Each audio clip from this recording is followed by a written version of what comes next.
Video शुरू करने से पहले चैनल को सब्सक्राइब करना न भूलें और हाँ, बेल आइकन भी प्रेस करें।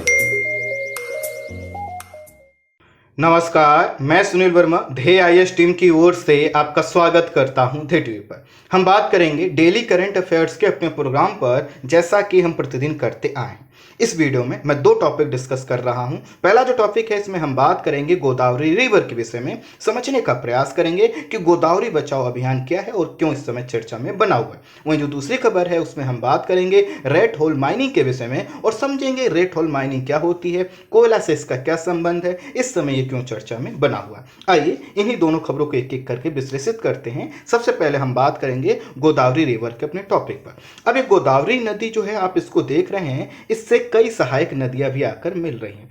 तो वह क्षेत्र जिससे एक मुख्य नदी प्रवाहित होती है और साथ ही साथ उस मुख्य नदी में जो नदियां सहायक नदियां आकर मिलती हैं, तो जिस क्षेत्र का जल वह सहायक नदियां लेकर आ रही हैं, उन सभी क्षेत्रों को मिलाकर क्या बनता है, एक नदी का रिवर बेसिन बनता है। कुल मिलाकर मुख्य नदी और उसकी जो सहायक नदियां हैं, जिस क्षेत्र के जल को लेकर प्रवाहित होती हैं, वह उसका रिवर बेसिन कहलाता है। अगर आप गोदावरी रिवर के बेसिन को देखिए तो इसका काफी ज्यादा विस्तार दिखाई देगा। ये काफी बड़ी नदी है और साथ ही साथ इसका महत्व भी काफी ज्यादा है। यह दक्षिण भारत की सबसे बड़े नदी तंत्र का निर्माण करती है। अर्थात जो हमारा दक्षिण भारत है, उसमें आपको पता है कि जो नदियां हैं वह हिमालय की तरह वर्ष भर जो है कि एवरग्रीन नहीं रहती। इसका मतलब कि हमेशा उसमें जल नहीं रहता है। लेकिन हाँ, जो मानसून का समय आता है उसमें यहाँ पर जल जो है कि पर्याप्त देखने को मिलता है। लेकिन यह जो गोदावरी नदी है, यह काफी लंबी नदी है और यह जो लंबी नदी है, इस समय कई तरह की चुनौतियों का सामना कर रही है। जबकि इसको दक्षिण भारत का सबसे बड़ा नदी तंत्र कहा जा रहा है, इसको दक्षिण की गंगा बोला जाता है, दक्षिण की जीवन रेखा बोला जाता है, बावजूद इस पर जो है कि कई तरह की ऐसी दिक्कतें आ रही हैं, जिससे आने वाले समय में जो गोदावरी नदी तंत्र इतना बड़ा है, यह सिकुड़ सकता है। ये क्यों है, आगे मैं बताऊंगा। थोड़ा सा इसके विषय में बेसिक चीजें जान लीजिए। ये गोदावरी नदी महाराष्ट्र में नासिक के पास एक स्थान है त्रिम्बकेश्वर, वहां से इसका उद्गम होता है और 1465 किलोमीटर की दूरी तय कर यह बंगाल की खाड़ी में गिरती है। इसका धार्मिक और आर्थिक महत्व उत्तर में गंगा की तरह ज्यादा होने के कारण इसको दक्षिण की गंगा बोला जाता है, दक्षिण की जीवन रेखा बोला जाता है। आपको पता है कि नासिक में गोदावरी तट पर ही क्या लगता है, कुंभ मेला लगता है। नदी के उद्गम स्थान पर एक मंदिर भी है, जिसका नाम ही त्रिम्बकेश्वर मंदिर है, जो भगवान शिव को समर्पित है। इसका जो कैचमेंट एरिया है, अर्थात वह क्षेत्र जिससे इस नदी का संबंध है, मुख्य नदी के साथ साथ सहायक नदियों का पूरा एरिया इसमें शामिल किया गया है। यह 8 राज्यों से संबंधित है: महाराष्ट्र, आंध्र प्रदेश, तेलंगाना, कर्नाटक, पुडुचेरी, उड़ीसा और छत्तीसगढ़, मध्य प्रदेश। इसकी जो सहायक नदियां हैं वह है वेनगंगा, परवरा, पूर्णा, मंजरा, वर्धा, प्राणहिता, इंद्रावती, मनेर और सबरी। अब ये जो नदियां हैं, इनके द्वारा क्या होता है, बड़ी मात्रा में जो है कि अवसाद उस तरह से तो नहीं लाया जाता जैसा कि उत्तर भारत की नदियों में देखने को मिलता है। कारण क्या है, उत्तर भारत की जो क्षेत्र हैं, चाहे वो पर्वतीय क्षेत्र हो या उससे लगे तराई क्षेत्र हो, वहां पर जो मिट्टी है वो कोमल है, मुलायम है सापेक्षिक रूप से। इसके कारण उत्तर भारत में नदियों के द्वारा बहुत बड़ी मात्रा में अवसाद लाया जाता है। बावजूद इसके यह जो नदी जो भी थोड़ा बहुत अवसाद लेकर आती है, तो यह जो अवसाद एकत्रित होता है, इसको बोला जाता है जलोढ़ मृदा, अर्थात एलुवियल सॉइल।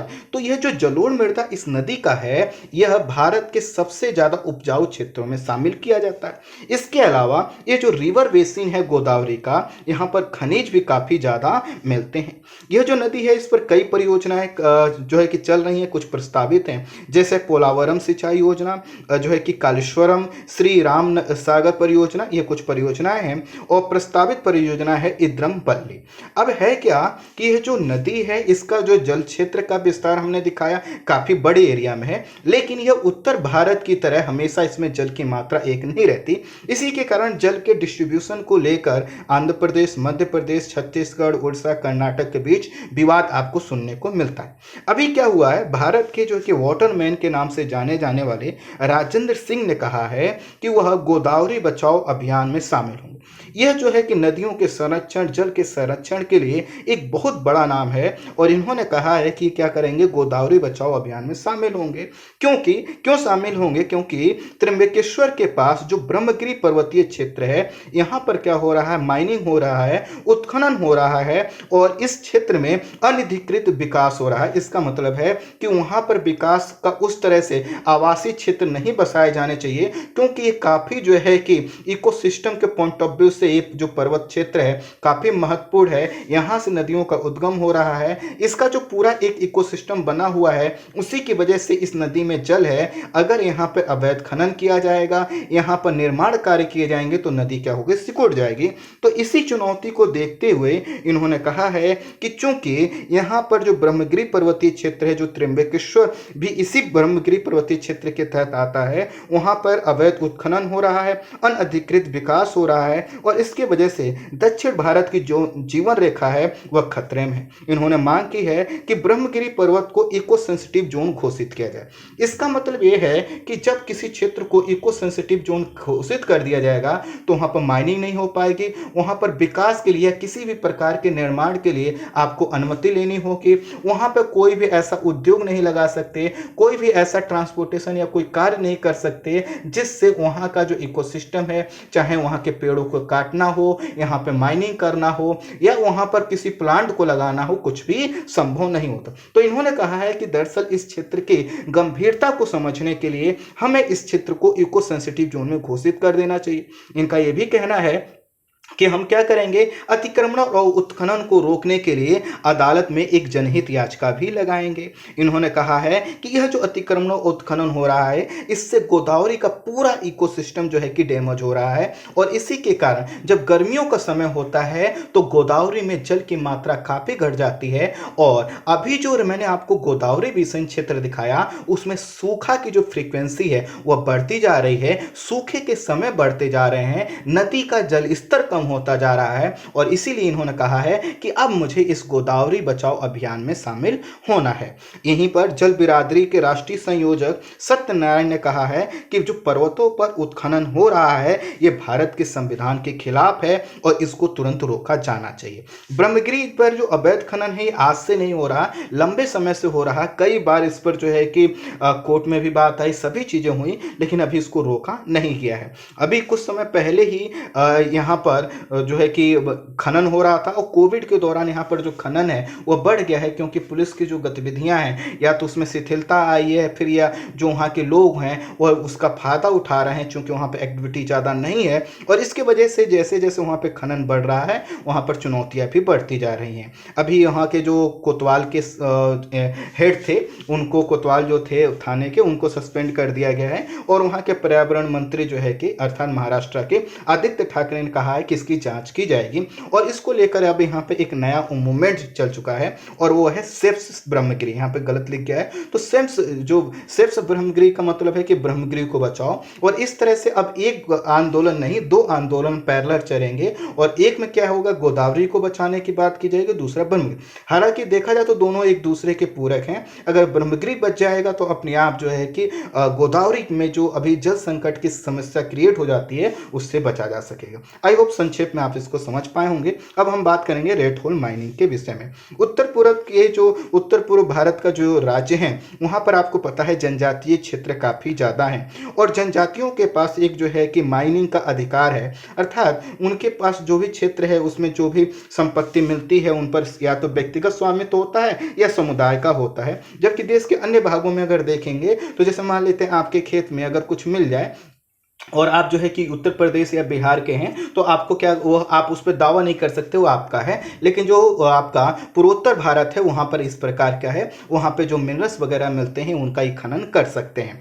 तो यहाँ पर क्या है कि जैसे खनन के लिए, माइनिंग के लिए वो जो प्रक्रिया है जो आम जन के लिए उत्तर भारत में होती है उनको फॉलो नहीं करना पड़ता। और मेघालय में क्या है, कोयला, चूना पत्थर, लॉयस को डोलामाइट के विशाल निक्षेप मिलते हैं और उसको निकालने के लिए क्या करते हैं ये लोग जो लंबी लंबी खदानें।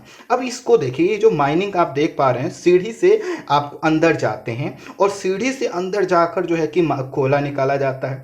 और फिर ये देखिए एक छोटा सा छिद्र है, इससे क्या हुआ है, रेंगते हुए एक व्यक्ति आता है और वो पीछे से अपनी गाड़ियों को खींचते हुए लाता है। आप देख सकते हैं इसमें आदमी जो है कि खड़ा तो होने के छोड़ दी, बैठ भी नहीं सकता, इसमें लेट के चलना होता है। तो यह जो माइनिंग के कॉन्सेप्ट है, इसी को बोला जाता है रेट होल। जैसे चूहे जो है कि चलते हैं, ऐसे ही बहुत संकीर्ण गहरी जो है कि जो क्षेत्र होते हैं उसमें से माइनिंग की जाती है। तो जैसा कि हमने बताया कि मेघालय में बड़ी संख्या में खनिज और खनन का जो व्यक्तिगत अधिकार मिला हुआ है। क्योंकि यहाँ के लोगों के पास ना तो संसाधन पर्याप्त हैं और ना ही मशीन बहुत अच्छी है, इसके कारण ये क्या करते हैं, एक लंबी संकीर्ण सुरंग का निर्माण करते हैं और इसी लंबी सुरंग को क्या बोला जाता है, रेट होल माइनिंग बोला जाता है। कोयले का निष्कर्षण समानते हैं बच्चों और जो दुबले व्यक्ति होते हैं उनके माध्यम से उनसे कहा जाता है कि वही जो है कि खींच के लाएं, बाकी लोग नीचे जाकर क्या करते हैं, माइनिंग करते हैं। जो एनजीटी है, अर्थात थोड़ा सा टाइपिंग एरर है, उसके लिए मैं माफी चाहता हूँ। तो जो आपका जो एनजीटी है, नेशनल ग्रीन ट्रिब्यूनल है, उसने 2014 में यहाँ पर जो अवैज्ञानिक खनन हो रहे हैं उस पर रोक लगा दी थी। और यह दरअसल होता क्या है कि यह जो खनन क्षेत्र है, यहाँ पर न सिर्फ लोगों की जान जाती है, बल्कि यहाँ पर क्या होता है कि यहाँ का जो पूरा पर्यावरण है वह प्रदूषित होता है। चाहे वहाँ का पानी ले लीजिए, भूमि ले लीजिए, हवा, सब जगह आपको कोयला दिखाई देगा। वहाँ पे एक कोपली नदी है और वो इतना प्रदूषित हो चुकी है कि बिल्कुल ब्लैक कलर हो चुका है। और इसमें जो खनन होता है उससे हर साल लोगों की मृत्यु होती है। अभी इस समय फिर से खदान में 5 लोग फंसे हुए हैं, बचाव कार्य जारी है, लेकिन वर्षा के कारण कठिनाई हो रही है। और यह हुआ क्या था कि रविवार को एक डायनामाइट विस्फोट के गड्ढा, बहुत बड़ा गड्ढा था, उसमें लोग काम कर रहे थे, अचानक पानी भर गया। और स्वाभाविक है, अचानक विस्फोट किया जाएगा तो वो जो है कि कुछ ना कुछ डैमेज कर जाएगा। ये जो गड्ढा है 500 फुट गहरा है, पानी भरा हुआ है और इसके वजह से यहाँ पर क्या है, ये चीजें हो रही। अब प्रश्न आएगा, ये जो रेट होल माइनिंग है यह जो है कि इतनी असुरक्षित क्यों? तो सबसे पहले आप खुद कल्पना करिए कि आप क्या करें, आपका जो घर है उससे एक सीढ़ी नुमा गहरा गड्ढा करें और वह जो है कि आप घर से पीछे की तरफ आप बहुत सा बड़ा एरिया नीचे से खोदते हैं। अब क्या है, जहां से आपने सीढ़ी बनाया है, मान लेते हैं आप एक दिन गए काम करने के लिए, आप अंदर काम कर रहे हैं और जो है कि अचानक बारिश हो और पूरा पानी क्या हो उसी में भर जाए, या इसी तरह किसी भी कारण से वह जो आपने जो अंदर गड्ढा बनाया है वो कोलैप्स कर जाए। आप मान लेते हैं अंदर काम कर रहे थे, बगल वाला भी इसी तरह से, उसको भी एक खदान बनाना था, उसने क्या किया, माइनिंग विस्फोट किया। जैसे उसने विस्फोट किया, हो सकता है उसके वजह से छोटा सा सिस्मिक वेव क्रिएट हो और उसके वजह से आपका जो पूरा एक गुफानुमा संरचना थी वो पूरा कोलैप्स हो जाए। और दरअसल यहाँ पर क्या होता है, जो मानसून का समय होता है तो वहां पर यह कार्य रोके नहीं जाते, जनजातीय लोग इस चीज को नहीं समझते हैं, रोकते नहीं हैं। और खासकर जो ठेकेदार होते हैं तो वह ये चाहते हैं कि बस उनका जो प्रोडक्शन होता रहे। और होता क्या है कि जो मानसून का समय होता है इसमें चट्टानें कमजोर हो चुकी होती हैं, पानी बहुत ज़्यादा होता है और ऐसे समय में क्या होता है, जब पानी अचानक किसी जो है कि रेट होल का जो क्षेत्र उसमें भर जाता है या जो कोलैप्स कर जाता है कोई भाग, तो उसकी वजह से क्या होता है, इसकी वजह से दिक्कत होती है। और इसी के कारण रेट होल माइनिंग को लेकर लंबे समय से यह बात कही गई है। ये बात सुप्रीम कोर्ट तक भी गई है, सुप्रीम कोर्ट ने भी इस पर जो है कि निर्देश दिए हैं, लेकिन हालांकि उसका कोई पालन नहीं होता। आई होप संक्षेप में आप इसको भी समझ पाए होंगे। इस वीडियो में इतना ही। Thank you so much.